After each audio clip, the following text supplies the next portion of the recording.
Во ова издание на емисијата во живо и гласно ќе проговориме за неодамна доделените мали грантови од областа на заштитата и унапредување на животната средина и природата во Демирхисар. Добар ден, добре дојде му пожелувам на господин Лјупчо Блажевски, првиот човек на оваа општина. Добар ден, поздрав до вас и секако поздрав до слушателите на Македонското радио. Ви благодарам што сте денеска со нас. Еве, мислам дека во јавност е доволно познато најстарото и најреномирано македонско еколошко друштво веќе неколку години развива меѓународен проект за заштита на балканскиот рис, во чиј што опфата и одржливиот локален развој на подрачјето на Илинска и на Плакенска планина. Ова Македонска еколошка асоциација веќе втора година доделува мали грантови за невладини организации. Тука е и вашата општина опфатена, нели? Кичево, Дебарца, Охрид. Ајде да слушнеме со кој проект аплицираше вашата општина, Демирхисар. Како што спомнате, имаме прекрасна соработка со една навистина од најстарите и најреномираните македонски еколошки друштва и веќе оној проект, меѓународен проект што се работи за заштита на балканскиот рис, во чиј што опфата и одржливиот локален развој на подрачјето на Илинска и Плакенска планина. Ова Македонска еколошка асоциација веќе втора година доделува мали грантови за невладини организации, образовни институции и локалните самоуправи на општините Демирхисар, Кичево, Дебарца и Охрид. На наше задоволство, како една од 4 општини, годинава со свој проект првпат учествуваше општина Демирхисар. Па заедно со останатите апликанти се одржа мала заедничка церемонија на свечено подпишување на договорите за добивање, односно реализација на грантовите.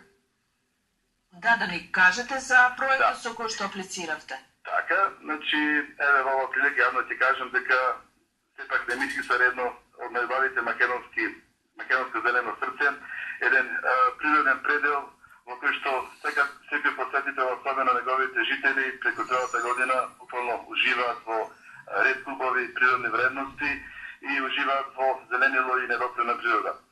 Еден предел кој што е своевидно ремек дело на природата се изворите на Црна река и селото Железнец. За пошироката јавност изворите и селото се само податок запишан во книга, затоа што се недоволно и несоодветно афирмирани и промовирани. Не постои никаква туристичка ознака или друг вид сигнализација, иако селото се наоѓа на регионален пат, а изворите само на неколку десетици метри од регионалниот пат Демирхисар Кичево. Значи, аплициравме со проект што го нарековме мапирање и обележување на туристичко-излетничките ремек дела на изворите на Црна река и Железнец. Настав што сам по себе доволно говори за нашите намери, нели, со овој проект. А да слушаме нешто повеќе за целите на проектов, на што се однесува главната, има и некои подцели проектов? Да, значи во почетен одговор на прашање најпрви ќе соопштам еден податок дека селото Железнец е со закон прогласено за заштитена целина. Овој податок сам по себе може за многумина да не значи ништо, но за нас, демирхисарци, селото и изворите на Црната е едно од најкултните места во општината. Оттаму, кога ги дефиниравме главните цели на проектот, што долгорочно сакаме да го развиваме, водеше сметка покрај другото тие да се однесуваат на заштитата, уредувањето, туристичката промоција и афирмација на изворите на Црна река и селото Железнец, односно подигање на свеста кај локалното население за вредностите и значењето на изворите и природното обкружување на нивната заштита, зачувување нормално и одржување на непроценливо културно богатство, но и поттикнување и афирмирање на долгорочни стратегии поврзани со заштитата на биоразновидноста, нели во овој дел. Кои активности вие ги преземате за реализација на проектот?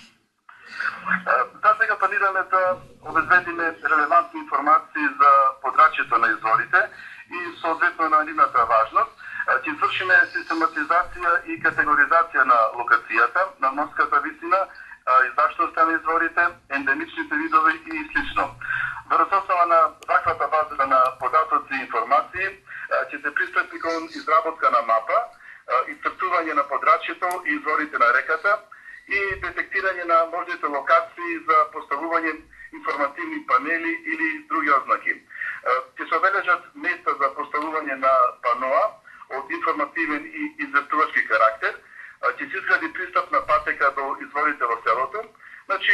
направиме еден хабар чекор во правец на поголема јавна достапност и промоција на изворите на Црна река и селото Железнец, кој е со автентична селска архитектура, тие да станат едно привлечно, атрактивно, излетничко и туристичко место. Ќе ве замолам да ни кажете за другите проекти што исто така ќе бидат финансиски поддржани од Македонското еколошко друштво, а се во рамките на вашата општина Демир Хисар. Да. Значи се работи за мали грантови во поединечна вредност од околу 150.000 денари и тоа под истиот наслов на глобалниот проект на Македонското еколошко друштво. Прифатено и финансирање на уште 5 други проекти. Значи треба да се биде благодарен и да се очекува дека покрај директните ефекти во заштитата и унапредувањето на животната средина ќе се обезбеди и физичка видливост, односно со кој ќе може да се видат и тие предобивки. Ние го цениме секој динар што ќе влезе во општината по било кој основ.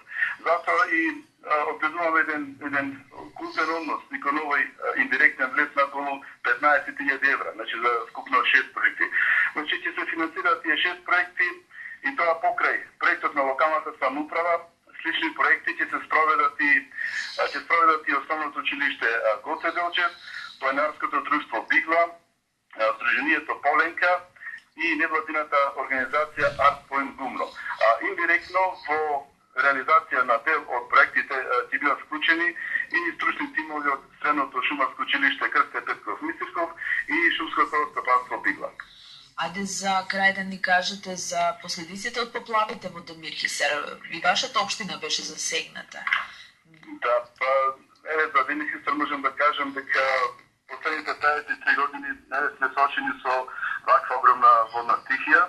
Значи имавме незапамтени обилни врнежи од дожд и снег што ноќта на 31-ви го зафатија подрачјето на целата општина и предизвика огромно зголемување на сите водотоци во горното сливно подрачје на Црна река. Но како што очекувавме, најопасен испадна водотекот на Стара река, што поминува низ населбата Мургачево во градот Демир Хисар, што представува така наречено тесно грло на оваа река долж низиното течение. Тука се сливаат сите споредни водотоци, почнувајќи од Смилево, Обеник, Струново, дури они од вишните води на двете вештачки езера од селото Сулово. Значи реката поплави дворови, неколку семејства влеза во нивните помошни објекти, но за среќа искрено немавме поплавување на куќи или домови. Вечерта и ноќта во која беше наистина најстрашно за време на поплавата, казедовме дополнителни мерки, ангажирајќи механизација за подобрување на пропусливоста, поставување на одбранбени насипи со песок, вештачки земјени насипи и оневозможивме поголема материјална штета. Морам да спомнам дека критично беше и опасно во село Смилево, каде што имаме едно старо слечиште, каде што повторно се активира, но на неколку десетици метри подалеку. Беше блокиран патот и неколку часа селото беше отсечено. Меѓутоа веднаш интервениравме со механизација и тоа како проблем го надминавме. Значи патот го деблокиравме. Кажете ми, луѓето можат ли да сметат на штетите дека ќе им бидат барем делумно нели повратени некои средства, дали ќе? Значи веќе ние постојаната комисија собравме околу над 120 досега барања. Комисиите се на терен и за брзо време очекуваме еден збирен извештај од сите поднесени барања во општината. Ви благодарам, убав ден и успешна работа. Ви пожелувам. Благодарам и вам. Имајте ви убав ден. Го слушнавме господин Љупчо Блажевски, градоначалник на општина Демир Хисар. Во 11 часот 22 минути останете во живо и гласно 21.